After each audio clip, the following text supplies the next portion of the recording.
Brothers, we're not professionals. This is Daniel. What's up? Hey, hope y'all are encouraged by this new episode, Season 2, Episode 1. That's good. Yeah, it's good. See ya.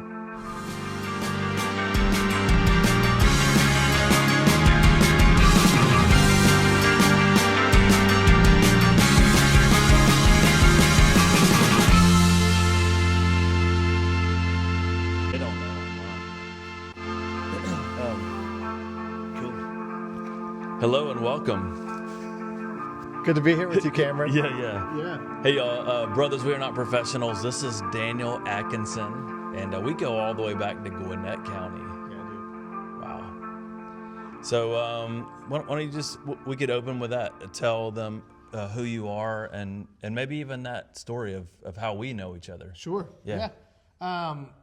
We're here in Athens, Georgia. Yeah. I'm the pastor of St. Thomas Anglican Church. Mm-hmm. And this is fun. Kind of if you step back a few seasons of ministry, my wife and I spent about 15 years in Dallas, Texas. Yeah. Seminary, we were at a church there. But before that, we're here at University of Georgia. Yep, that's right. And before that, we knew each other in Gwinnett County. Yeah. We grew up at the same, we're in youth ministry at the same Baptist church. You were a Baptist. Yeah, almost 30 years ago. Yeah. Yeah, 30 years ago, and we were about a year or two apart in school. That's what I was thinking. Yeah. So a year apart. You're older or younger? I think older. Yeah, I graduated 2000. You were 99. Okay, cool. All right. I look older now, for sure. It's okay. Yeah. I just shaved. Okay, good. What they're going to see on the podcast is many versions of Cameron. I had the beard, and I've gone down to this. Good. You know, so. Yeah. That's cool. What do you remember about that youth group or those days? That's a good question. Was it Link Taylor? No. Yeah, it was before that. Before that? Yeah. I don't know if I knew who was before that. Yeah, I remember being pretty connected with the youth group, and we had some good friends, kind of buddies in the group. Also, a real connection with Young Life at the time. That's right. Yeah. Yeah. And what was Young Life there? Was based out of what church? So Young Life was funny. Young Life, I went to Collins Hill High School. Yeah.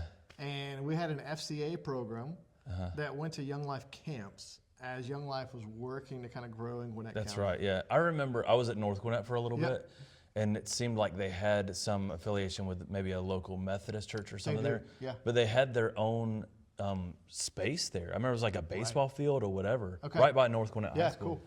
And I don't know if I've ever said this to you, but they were thought highly of at North Gwinnett. Like they just had a real in with that school. Right. And it just was a positive memory in my mind of what it was. Yeah. So really in high school through Young Life came to faith, but it was also in the midst of being pretty involved in our youth group. Yeah. So yeah. That's neat.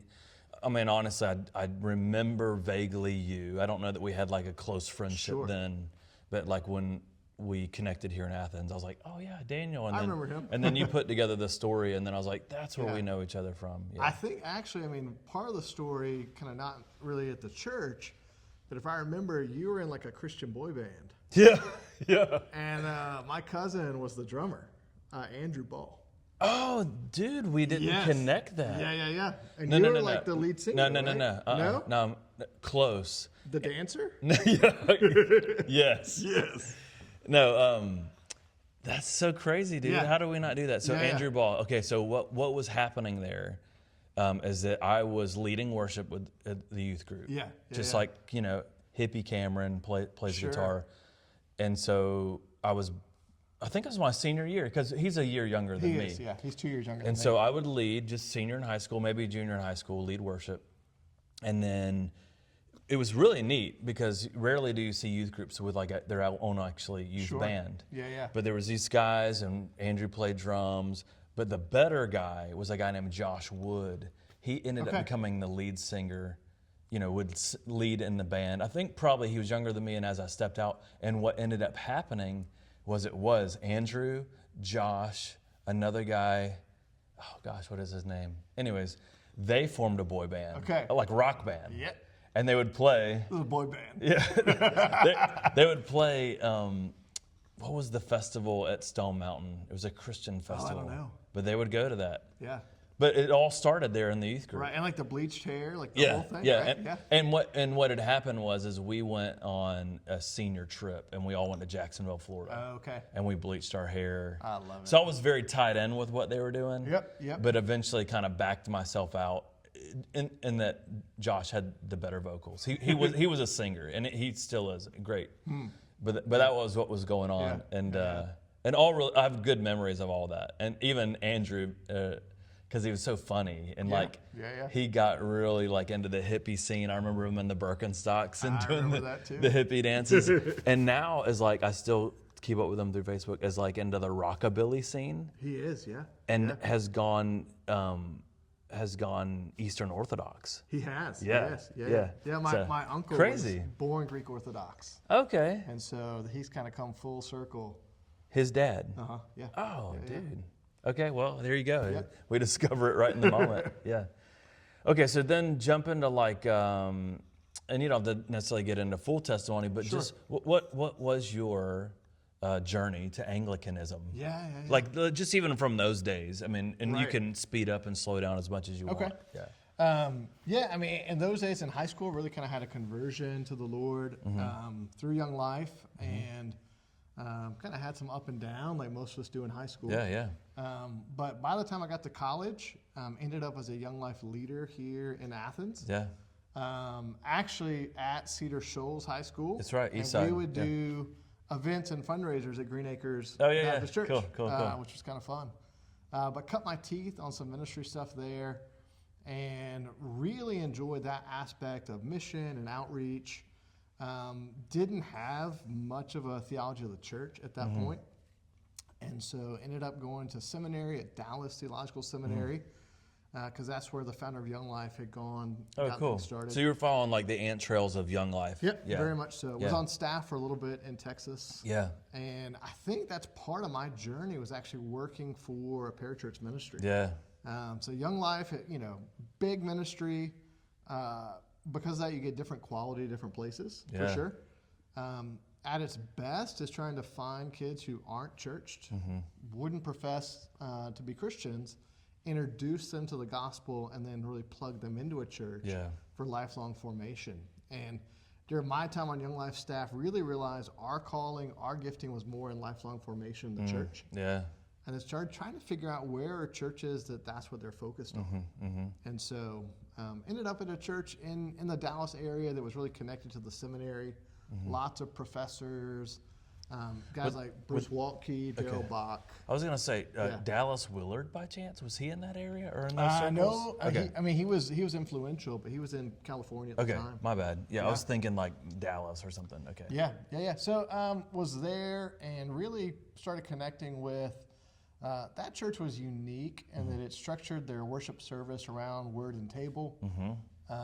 They focused on the Nicene Creed. They focused on spiritual disciplines. A little bit of the church calendar, and all that really got my attention. So, what year would that have been, do you think? That would have been probably 2005. Yeah. And I'm curious of that because, like, and I don't know if I've confessed this outside or on camera, but I became like a closet Anglican at that point happens. too. It's something. It happens. They all say, come on over, come on over. Yeah. But I was experimenting also, but it was and I mentioned it, off camera, but it was Trinity Anglican in Atlanta. Right. And those are those kind of days. Those formative days. Yeah. I was at a church plant in Midtown Atlanta. Okay. Trinity was just getting its going at the time. Right. They were Vineyard, and then we're switching to Anglicanism at that time. And what I even asked Chris McDaniel was, what was that? And he's like, I just was reading, like, and I'm not saying that kind of tongue in cheek, but it's like I was discovering our roots, like the early church fathers, kind of going down the Canterbury Trail, if you will. Yeah, and I think, you have these resources for discipleship and formation. And maybe some opportunities for mission in more post-Christian environments. That's right. So if there's folks who have grown up in traditional Southern churches, for whatever reason they've stepped away, this can be an opportunity to kind of bring them in. Re-engage, That's what it is for me. I think even among Baptists, we long for our history. Right, or just any history, any roots. Something to ground us, especially in a post-Christian age. Right. Where you're like, what? Make some sense of all this. Yeah. I don't want to deconstruct completely. Sure. Help me put this together and feel like I'm at home somewhere. Yeah. And then another thing that I think the Anglicans did well, at least Trinity, was Alpha. Sure, yeah. Like, speaking of missional engagement in the community, and I think that they were getting that from areas in like London, England, whatever, some churches over there, and very post-Christian. Right. So let's see if that works here in the States, and it's like it did. Yeah, and I really appreciate Alpha, and that the Alpha course, it's in many ways, it's a great evangelism course. Yeah. It's focused on hospitality and team-oriented evangelism. So I think actually coming in a Young Life world, that overlaps really well. Yeah. Of, hey, this is how you might actually reach disinterested adults. And it's a little less, some of us have that gift of evangelism. You sit next to someone in an airplane, by the time you land, they're in glory. Or at least know all about the gospel. Yeah, where I think most of us find that a little intimidating. Yeah. And so to think through, hey, how do we actually prayerfully as a team engage our friends? Yeah. The Alpha course is a great resource for it. I know. I love it. I remember seeing fruit of it there. Yeah. And even for, like you just mentioned, not just unbelievers or non-Christians or unchurched folks, many times church folks to like rediscover the beauty of the gospel. Yeah. Or in some cases to rediscover the beauty of the gospel, to actually think about the Holy Spirit as That's right. An active part of the Godhead. That's right. Really which could you say, just curious, that was a part of Anglicanism that drew you also, the three streams and the charismatic stream? Yeah, for sure. Done in a way where you're like, oh, this isn't so kind of weird, I guess, or Pentecostal. But this is done attached to liturgy, some ancient creeds. I don't know. Yeah, I think I definitely got into some pretty Pentecostal circles in college. Sure. And there was some intrigue. There's lots in Athens. And there's intrigue there, but you're wondering about, hey, what's long term? Yeah. What's sustainable? What's actually tethered to the church? Yeah. And so a three streams approach, which we sometimes use that language. Bishop Leslie Newbegin is who kind of introduced that, but really in the sense of evangelical, Catholic, charismatic. Yeah. How do we draw from each of those? Yeah. Not in a chaotic way or a confusing way, but the strengths of those traditions. Yes. Yeah. Has been fun. Yeah. I love it. I mean, that's when I discovered that was part of Anglicanism also. I was, encouraged. Yeah. I think growing up, I thought of liturgical churches as this kind of rote, formal, dead, repetitive liturgy. And so when I encountered something that was actually vibrant and alive and had some structure and order, but the Spirit's present, I was like, oh, this is good. Might be the best of both worlds. That's right. This is really nice. Yeah, I was drawn to it, like I said in those early days, and there was something also very artistic about what Trinity was doing that drew me, and I've always just had kind of that bent. Whereas Baptist can be kind of plain, even in their architecture and their style. Right. And there's reasons behind that. We don't want to get into that, but that drew me too, just the love for the arts. And as I saw these things at work, I think maybe personally, like as a Baptist, as I just saw, like, man, I guess the Lord has me here for a reason. Sure. I've done a lot of work here, and like you're saying, I was rediscovering ways that I could be influential within Baptist circles to bring some of these sort of things to bear, like rediscovering history or anchoring yourself in some really good roots. So I guess I found my Anglican version of being a Baptist, you know what I mean? And was like, okay, this is where I'll be, Yeah, I mean, even I was, before this, I was having coffee with a grad student, grew up Southern Baptist in Birmingham. He's coming here to St. Thomas. He's intrigued. Yeah. And one of the things I tried to actually tell him was, hey, there are some things here that are new and interesting and fun. Yeah. You don't convert to Anglican Christianity. You are a Christian. We have a kingdom-minded sense of, it's not conversion. Even some of our more, like the Roman Catholic Church, you would go through a conversion. Hey, I would joke with some of my Presbyterian brothers, and they're like, you're not really Reformed. You're Baptist. I'm like, no, we are. And not really, but okay. Anyways. Totally. So yes, it's been interesting to watch our church connect with different folks in Athens, especially like the skeptically over-churched, That's right. de-churched, folks coming out of some tricky situations. That's right. At its best, I think there's a restfulness and a peace in an Anglican service that really folks have found refreshing. Yeah, I mean, we've got some mutual friends down in Jacksonville, I think, but no, one's maybe still in Texas, one's in Jacksonville. Okay. And he said that to me once where, in a joking way, like, we don't have to, like, do all the things. Sure. You know what I mean? Like, we're people coming out of these other faith backgrounds. It's refreshing.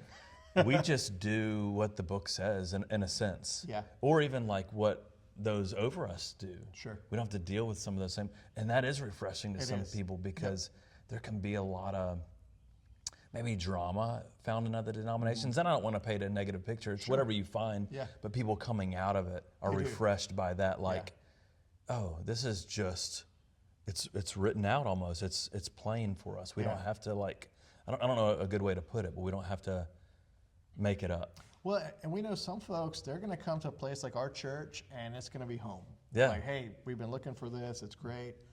Others, we're going to be a respite for you. Yeah. And we'll tell folks, like, hey, God uses different churches for different reasons for each different people. Yeah.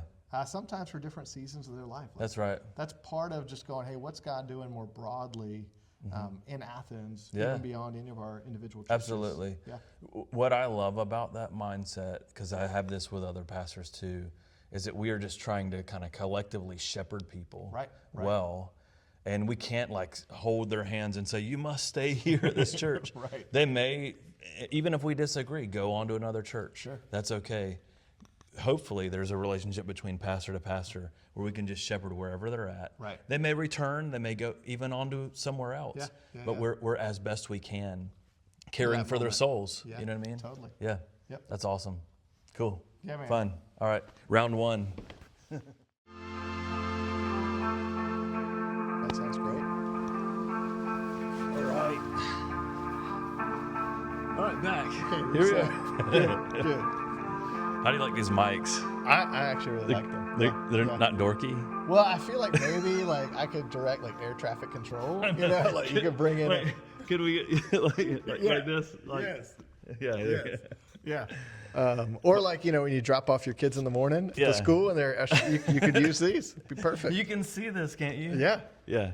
Well, they're fun. They kind of match the artwork I've got with the podcast. Good. So usually orange is not a color that we're good with in Athens. I know. I thought about that. I've told friends who are. And you walked through the arches. I have, yeah. And I've got friends, You're the Anglican real deal. churches, Knoxville, Auburn, Gainesville, Florida.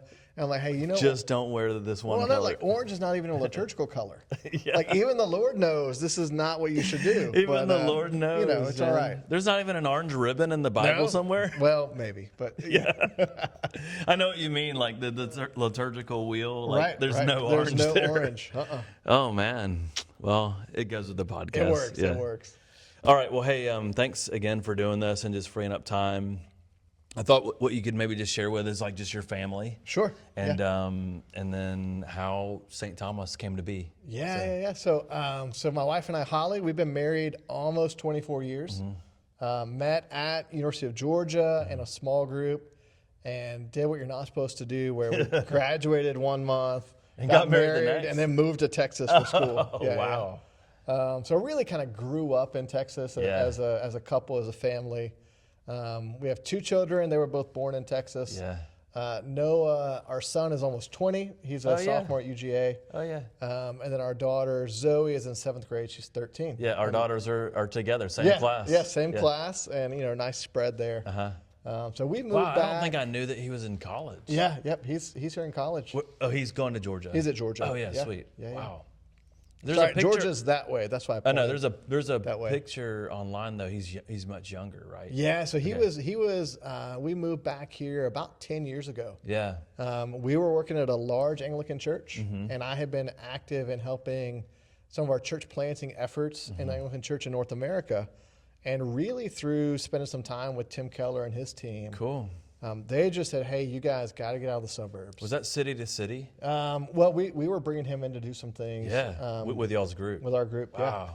So he was like, hey, you've got to get on college campuses. Yes. You've got to get in cities. Yep. Here we are. So I think another group, I mean, he was very influential with that whole conversation, but was like, it's J.D. Greery's up in the Raleigh-Durham area. Yeah. And his network is called like Summit Network or whatever. But either way, lots of resources, money to plant. Sure. And that was it. Yeah. We're going to plant. I wish I had known about that. You said money? Yeah, your money? Oh, good, Wait, good, maybe I won't be an Anglican. What badge do you want me to put on? But I mean, they put them on college campuses, even small ones. Like my wife graduated Western North Carolina. Okay, yeah. And that was a pinpoint. Like we need to be there. Yeah. So that's cool to hear you say that. Like his reach, his influence in many different spheres, especially city oriented. Right. And college campus oriented. Right. And why would you say, like, I mean, it's kind of obvious, but why would you say that's important? Yeah, I mean, for us, one is a love for college towns. Yeah. And just the intellectual life, the curiosity. Yep. We actually even just thought, man, our calling, our gifting would sit well there. Yeah. But the Anglican Church in North America formed in 2009. Mm-hmm. Young, yeah. Young, lots of emphasis on planting, lots of people coming in from Baptist, Presbyterian, and Vineyard. Yeah. And it was really, we were like, hey, we've got to start having some leadership development. Yeah. Like, where are we going to reach people with the gospel, invite people into this vision for ministry? Yep. You've got to actually be where young people are. Yeah, and I love, cultural engagement. Like, how do we influence the culture? Right. Not that we're looking to be on top. Sure. Yeah. But we want to be a light, and we want to be a part of the Great Commission, and we want to see the gospel advance. Yeah. Well, we're, of course the rural areas matter, of course. Sure. But cultural epicenters, college towns, the coast maybe could be a case, or major cities. Well, I think part of that is just even when are people making major life decisions? Mm-hmm. When are they kind of open for directional change? Yeah. When you're in college, that's a huge point where you're forming identity. That's you're looking at vocation. You're looking at, okay, where am I going to go? Yeah. And you resonate with that. That's where you and Holly were. Yeah, very much. Coming back to Trinity in Atlanta, that was another thing that drew me. In my denomination, I didn't see us doing well in cities. Sure. Yeah. And that was the case. Like, man, we do great in rural communities. Right. We do great with families, the elder, the farming community, but not so great in the city. Sure. Trinity was killing it in the city. And they've stayed there when it got hard. Yes. Yeah. And like, we didn't know how to do that, but they were doing it well. Yeah. Now since there have been other Baptist works that have done better. For sure. And in our movement, about half of the churches early on had formerly been Episcopal churches, and they left over matters of theology and practice. That's right. Many of those were in more suburban, rural settings. Yeah. And that's why they happen to be more conservative theologically. Yeah. So even that was the sense, kind of like what you're saying. A shift, yeah. Hey, we had done well there. Could we then engage cities and university towns? Yeah. All right, personally, what was that call for you and Holly? Like, when did y'all know, like, okay, we're going to do this? When we knew, I think we wrestled with, I really liked the idea of church planting. I mentioned earlier a background in Young Life, and then kind of, what is it, like somehow church planting brings together that mission emphasis, but within the church. Yeah. And so we explored even maybe planting in the Dallas, North Dallas area. Yeah, that's where y'all were at. That's where we were at. Yeah. Like we could maybe plant a daughter church. And growth in that North Dallas area. Yep. But really just, it was kind of one spring, we had a series of phone calls. And one was that her mom was having some real health challenges. They live in Atlanta near the airport. Yep. And so we felt that distance from family. But the second was we actually had someone who, they were a friend of a friend. They had actually come to faith here at UGA. Yeah. Their parents weren't believers and thought this was the worst decision they could make. Wow. But they knew about me and our work, and so had connected this student with our kind of streaming services and sermons. And she just said, hey, where can I go to that in Athens? The church we're at in Texas had about 2,000 people on a Sunday, huge budget, big staff. And I didn't like that. I couldn't really recommend, hey, there's not an ACNA church in Athens that you can kind of plug into. There's other good churches. Yeah. And so we directed her to those. But I think that was part of us just kind of wrestling with, we have found this really meaningful. We think folks would resonate with it. Man, this should really be in Athens. Yeah. And so we moved back, and we did what they call a parachute church plant, which I tend to not recommend. I was a part of one of those also. Yeah. So, I remember unpacking, and it was our family of 4. Yeah. And we had gone from like 2,000 people to 4. And we're like, what have we done? Good thing the kids were young enough that didn't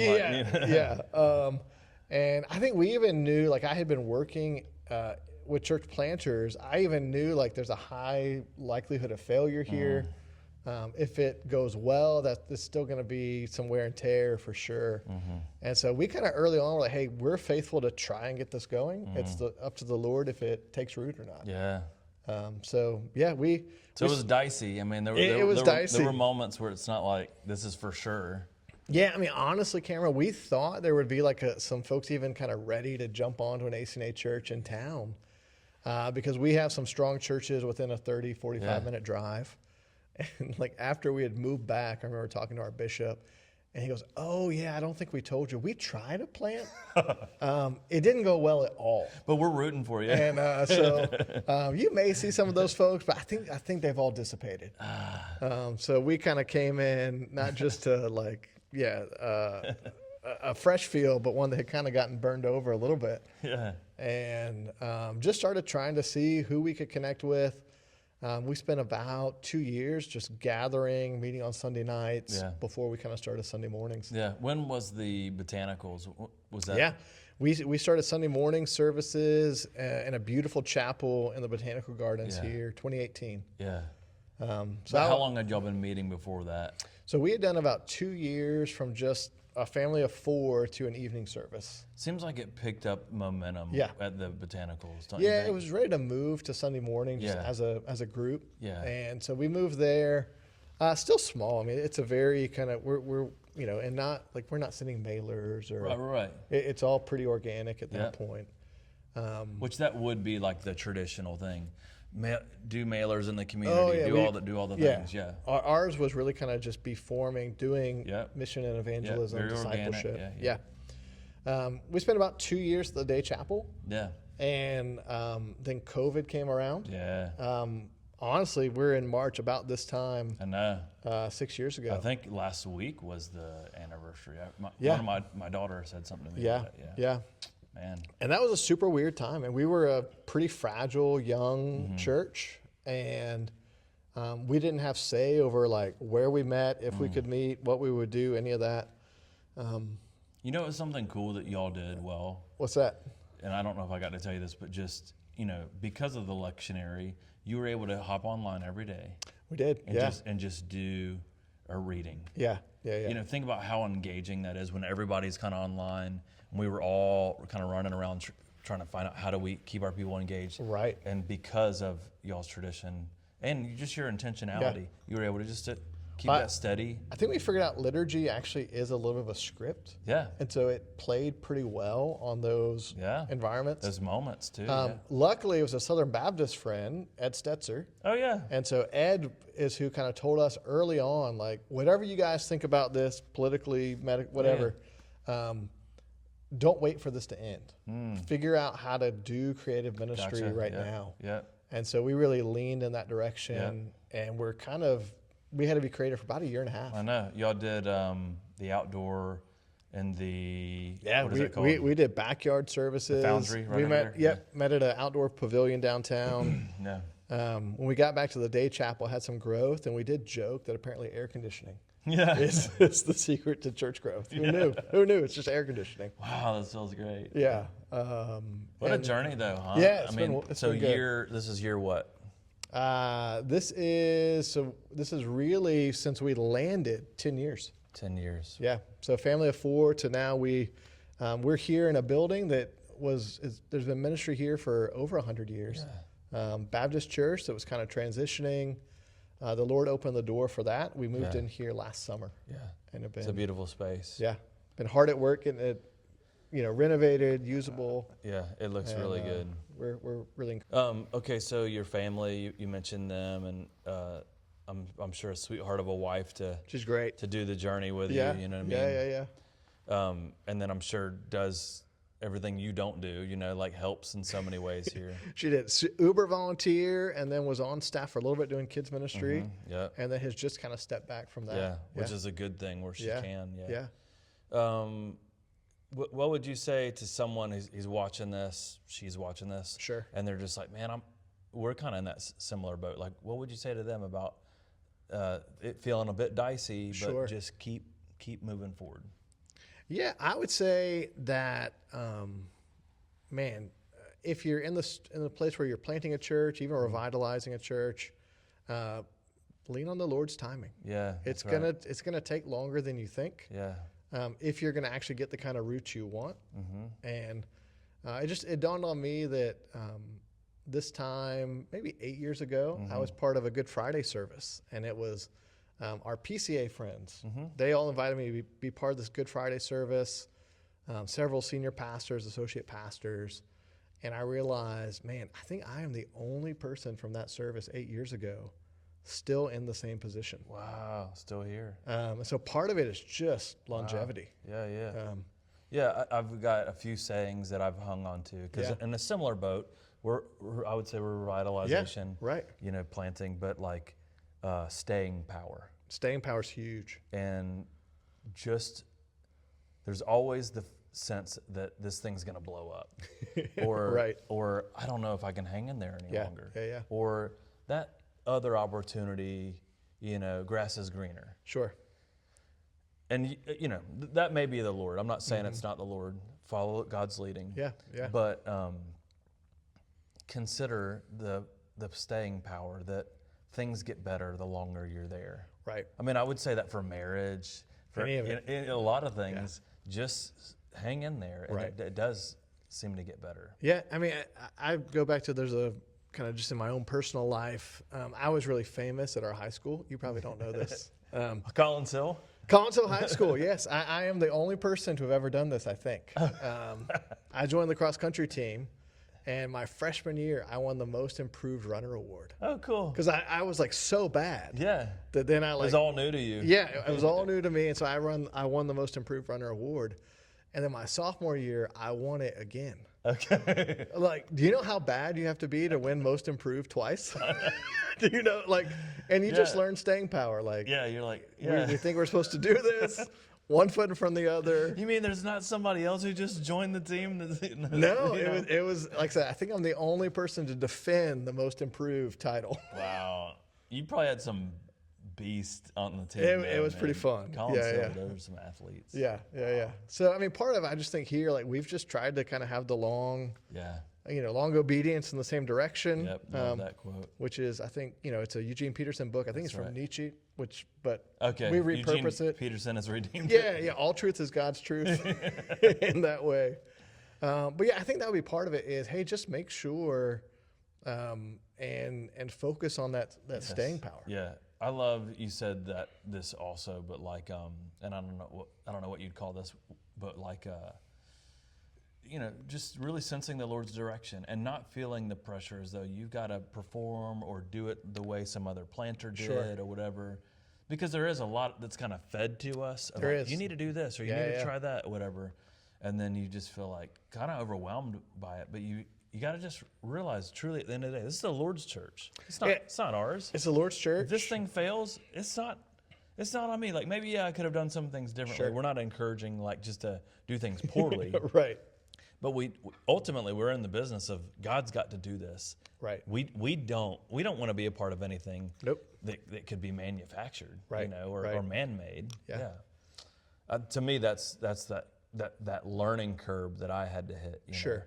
It could be my circles or whatever. It could be kind of Baptist world. And we have some different camps, and some guys would be very pragmatic. Sure. Do this, do that, do this. And that can, I bought into some of those things early on. I thought, oh yeah, and I appreciated creativity and different ideas. And again, I don't want to say don't be creative and don't give it all your might.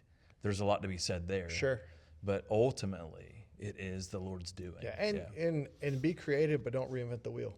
Yeah, that's right. There's been so much that's been given to us. Right. Don't be afraid to copy and paste it. Yeah. That's cool. I mean, like I said, I have a background in Young Life, youth ministry, and there's a phrase that they use a lot, which is what you win them with is what you win them to. Oh my gosh. And so we've been really intentionally as a young church. Hang on, say that one more time. What you win them with is what you win them to. That's right. So if you are hype and you are momentum, then you got to keep it hype. So I remember we had a new Young Life club starting in Plano when I was on staff at the church. Yeah. And someone had donated 3 iPods. This is when iPods are new. And they're like, all right, if 100 kids come, we're going to raffle off an iPod. And then they're like, all right, if 200 kids come, we're going to raffle this off. If 300 kids come, and then they ran out of iPods. Yeah. And then they're done. And now who can find iPods anymore, right? Yeah. You go to the retro shop. It'd be great. No, that's so powerful. I literally was thinking that same quote. What you win them with is what you have to keep them with. You do, yeah. And there's a real tension or, a real, what's the word? Just pressure to do something big. But then Sunday's coming. Right. And then you got to do it big again. Again, not to dial it down. You do you. You be you. Authentically you. But just be sober-minded enough to say, we can't be all that every time. Let's and know yourself. Yeah. I mean, part of our draw to this tradition, we think this is a really reliable way to follow Jesus. It's not the only way. That's right. But we're like, hey, our gifts actually line up with how ministry is exercised in the Anglican Church. Yeah. And so part of it, you want to know yourself, know where you fit, know how God has called and wired you to serve. That's awesome. Yeah. Well, thanks for your time, man. Yeah, man. Appreciate it. It's cool to get together on a Wednesday and just for folks to meet you and just kind of share ministry experience like this is very cool. Time, man. Yeah. Thanks so much. Yep. Hey, we'll see you guys next time.